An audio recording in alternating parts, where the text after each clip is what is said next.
Hello everyone, study with वैशेषिक में आप सभी का स्वागत है। सो फ्रेंड्स, हम लोगों ने लास्ट वीडियोस में देखा था, भारत के संवैधानिक विकास के सारे एक्ट्स देख लिए थे। तो हम लोग आज की वीडियो में एक नया टॉपिक देखने जा रहे हैं, वो है यूरोपियन कंपनियों का भारत में आगमन। यूरोपियन कंपनियों का भारत में आगमन, ये आज हम लोग एक नया टॉपिक देखने जा रहे हैं। तो आइए स्टार्ट करते हैं।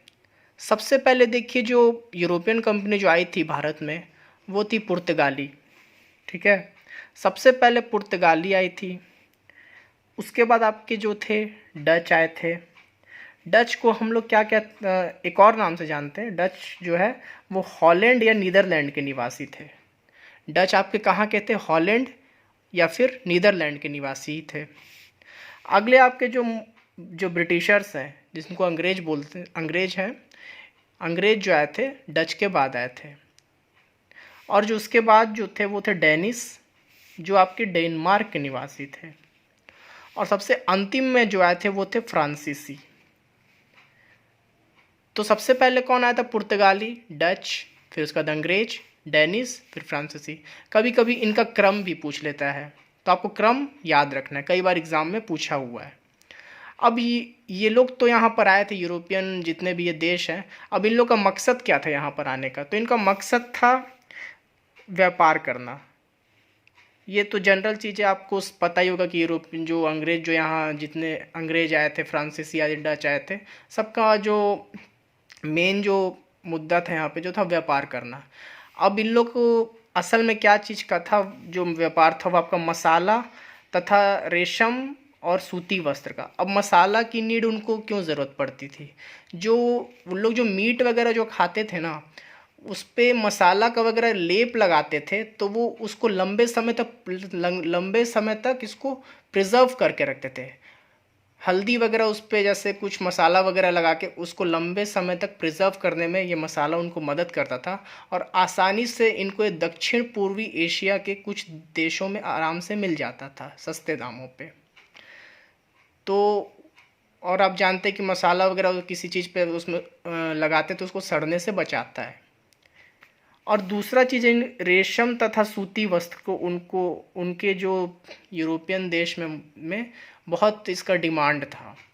जो उनको यहाँ से ना सस्ते दामों पर मिलता था, और वो यहाँ से इसको यहाँ से ले जाकर वहाँ अपने देश वगैरह में थोड़े महंगे दाम पर बेचते थे, और जिससे उनको इसका मुनाफा मिलता था। तो ये इनका मतलब, ये मेन इन लोग का जो एम था।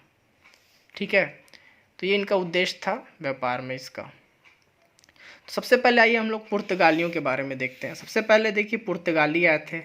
जो मोस्ट इम्पॉर्टेंट पार्ट बनता है यहाँ से आपके एग्ज़ाम में क्वेश्चन, वो है वास्को डिगामा से। सबसे पहले कौन आया था पुर्तगाली यात्री भारत में? Vasco da Gama. ये सन 1498 में भारत पहुँचने के लिए सर्वप्रथम समुद्री मार्ग की खोज की थी इसने। भारत पहुंचने के लिए सर्वप्रथम समुद्री मार्ग की खोज किसने की थी? वास्को डिगामा ने। और ये कब किया था इसने? 1498 में। ये क्वेश्चन कई बार आया हुआ है आपका। और जब ये यहाँ पर आया था तो ये कहाँ पर पहुँचा था? कालीकट नामक बंदरगाह था एक, केरल में। वहाँ पर ये इसका जहाज पहुँचा, और वहाँ का जो तात्कालिक शासक था आपका, वहाँ का जो तात्कालिक शासक जमोरिन था, उसका भव्य रूप में इसका स्वागत किया था। तो ये भी क्वेश्चन कई बार आया है कि वास्को डिगामा किस बंदरगाह पर पहुंचा और वहाँ के जो शासक, किस शासक ने उसका स्वागत किया? तो जमोरिन नाम का शासक था आपका कालीकट बंदरगाह में, कालीकट केरल बंदरगाह में जमोरिन नामक शासक ने इसका स्वागत किया था। फिर एक क्वेश्चन देखने को ये भी मिला है कि जब 1502 में ये भारत से वापस लौट गया था। ये एक एग्ज़ाम में पूछा था, इसलिए मैंने इसको यहाँ पर लिखा हुआ है कि वास्को डिगामा वापस भारत से कब लौटा था? तो 1502 में लौटा था, ईयर पूछा था।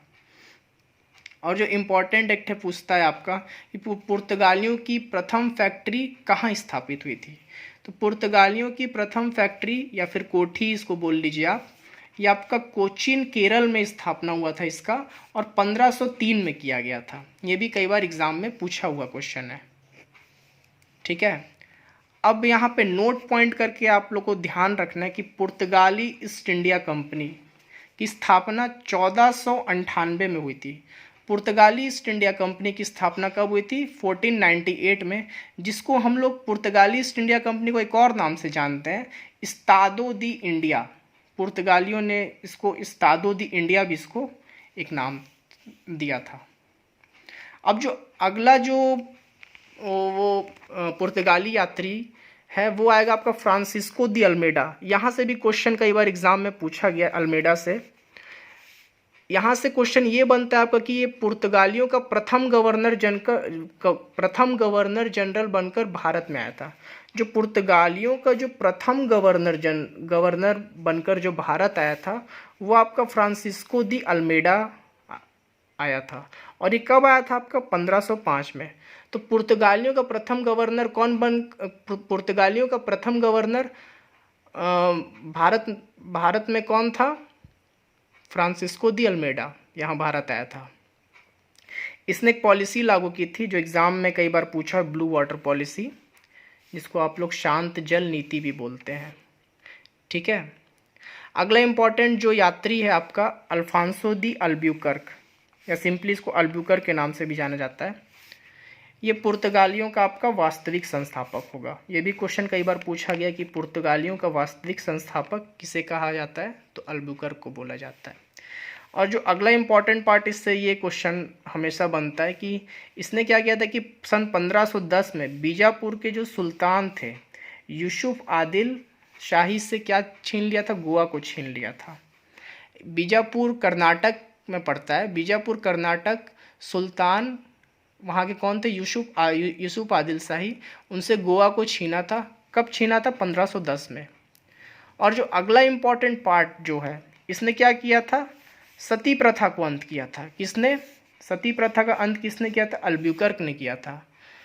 इसलिए इसको राजा राम मोहन राय का पूर्वगामी कहा जाता है।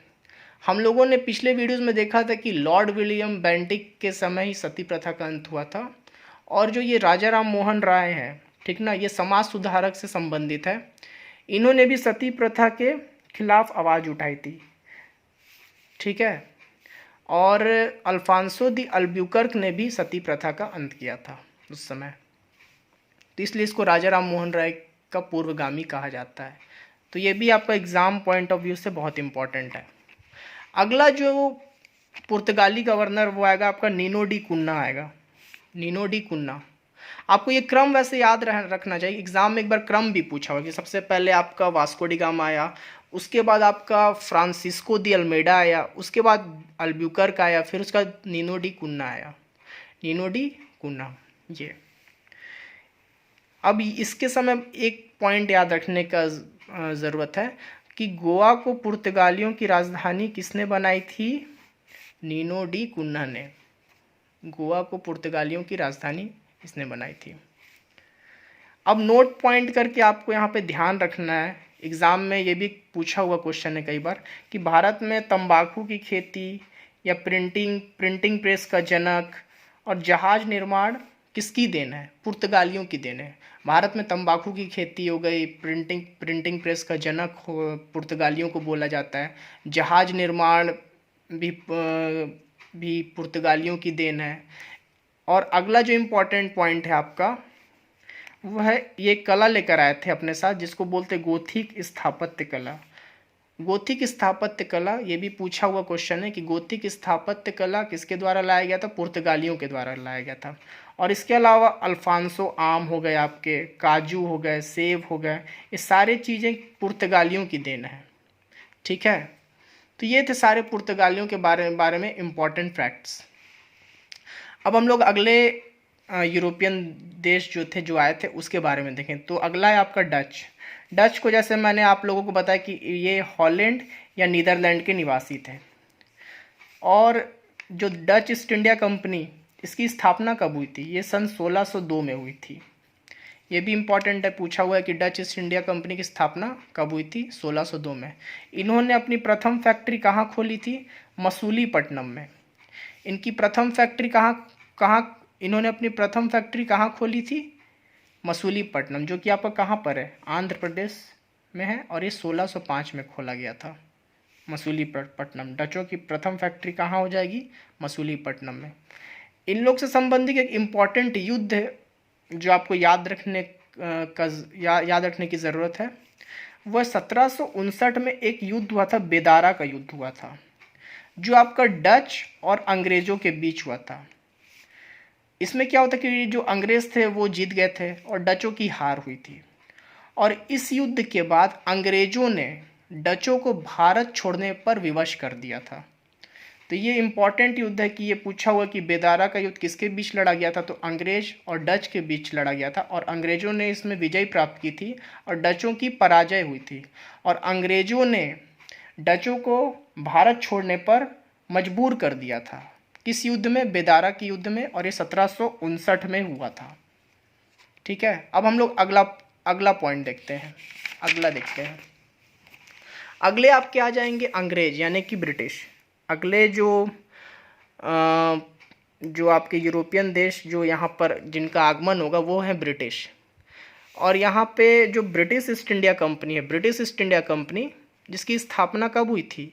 1599 में। ब्रिटिश ईस्ट इंडिया कंपनी की स्थापना कब हुई थी? 1599 में। अब अगला पॉइंट जो देखते हैं हम लोग यहाँ पे, इन्होंने अपना प्रथम फैक्ट्री या प्रथम कारखाना वो कहाँ खोला था? वो आपके सूरत गुजरात में खोला था और 1608 में खोला था इन्होंने। इन लोग का प्रथम कारखाना कहाँ खोला गया था? सूरत। और जब ईयर आपसे पूछे तो 1608 में। ये क्वेश्चन पूछा हुआ है कि अंग्रेज़ों की प्रथम फैक्ट्री कहाँ खोली गई थी? तो सूरत में खोली गई थी। अब अगला पॉइंट जो देखते हैं हम, ब्रिटिश ईस्ट इंडिया कंपनी जो थी ना, ये एक जॉइंट स्टॉक कंपनी थी। जैसा कि मैंने यहाँ पर लिखा है, आप देख सकते हैं, जॉइंट स्टॉक कंपनी, जिसको आप प्राइवेट कंपनी भी बोल सकते हैं। एक जॉइंट स्टॉक कंपनी थी जो कि एक तरह की प्राइवेट कंपनी थी। ये ध्यान में रखना है आपको। अब क्या होता है यहाँ पे, एक मुगल शासक रहता है, आप लोगों ने नाम सुना होगा फर्रुख सियार, ठीक ना। एक मुगल शासक होता है फर्रुख सियार। इसके द्वारा क्या किया गया था कि अंग्रेज़ों को बंगाल में चुंगी मुक्त व्यापार करने का अधिकार दिया गया था। अब ये चुंगी मुक्त क्या है? चुंगी मुक्त मतलब कि टैक्स फ्री व्यापार करने का अधिकार मिला था अंग्रेज़ों को बंगाल में। और ये फरमान कौन जारी किया था? आपका मुगल शासक फर्रुख सियार। असल इसके पीछे एक कहानी है। होता क्या है कि फर्रुख सियार को एक बीमारी से ग्रसित रहता है और एक अंग्रेज रहता है हैमिल्टन, एक सर्जन रहता है जो इसका सर्जरी के द्वारा इसका मस्त अच्छे से इलाज कर देता है और ये एकदम ठीक हो जाता है फर्रुख सियार।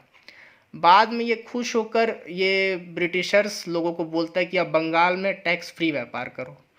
तो ये है इसके पीछे इसका कहानी। फर्रुख सियार द्वारा ब्रिटिशों को बंगाल में टैक्स फ्री या चुंगी मुक्त व्यापार करने का अधिकार दिया था। ये भी क्वेश्चन पूछा हुआ है आपका।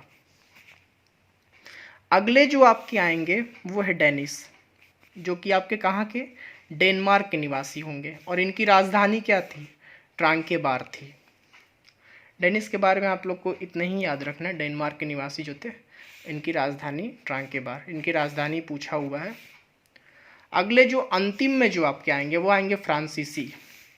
और ये एक ऐसे मतलब यूरोपियन देश होगी यहाँ पे जो ब्रिटिशों को एकदम अच्छे से चैलेंज करता है हर लड़ाई में, ये कि भारत में अब कौन शासन करेगा, जो एकदम अच्छे तरह से जो चुनौती देता है अंग्रेज को।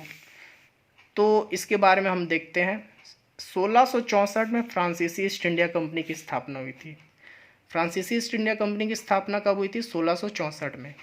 इनकी जो प्रथम फैक्ट्री थी वो आपका सूरत गुजरात में खोली गई थी 1668 में। ये भी क्वेश्चन पूछा हुआ है। अब यहाँ पे एक ठे इम्पॉर्टेंट पॉइंट है, 1742 ईस्वी में इन लोग का जो प्रथम गवर्नर जनरल जो भारत में आया था वो था डुप्ले। फ्रांसीसियों का प्रथम गवर्नर जनरल डुप्ले भारत आया था कब? 1742 में।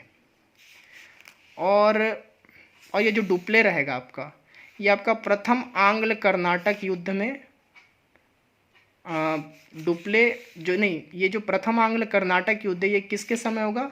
डुप्ले के समय होगा, इसी के समय। और मैंने आपको पिछले वीडियो में बताया था जैसे सहायक संधि प्रणाली के बारे में। सहायक संधि प्रणाली सबसे किस अंग्रेज वाइसराय के अंग्रेज गवर्नर जनरल के द्वारा लाई गई थी, तो वो आपका लॉर्ड वेलेस्ली होगा। लेकिन सबसे पहले सहायक संधि प्रणाली किसके द्वारा लाई गई थी? तो वो यही डुप्ले है, फ्रांसीसी गवर्नर। सहायक संधि प्रणाली, ये भी वैसे क्वेश्चन आया हुआ है कि सहायक संधि प्रणाली सबसे पहले डुप्ले के द्वारा लाई गई थी। तो प्रथम आंग्ल कर्नाटक युद्ध डुप्ले के समय होगा। अब एक इम्पॉर्टेंट युद्ध आ जाता है 1760 में, वांडीवास का युद्ध, जो आपका अंग्रेज और फ्रांसीसी के बीच होता है, और जिसमें अंग्रेज जीतेंगे और फ्रांसीसी की हार होगी। ये युद्ध इसलिए इम्पॉर्टेंट है क्योंकि ये युद्ध ये डिसाइड करने वाला था कि असल में जो इस युद्ध को जीतता वो भारत में शासन करता। अगर अंग्रेज जीत गए इसलिए उनका शासन भारत में रहा, अगर फ्रांसीसी जीतते तो फ्रांसीसी का शासन भारत में रहता और हम लोग शायद फ्रांसीसी के गुलाम हो जाते और बाद में हमको शायद इनसे आज़ादी मिलते।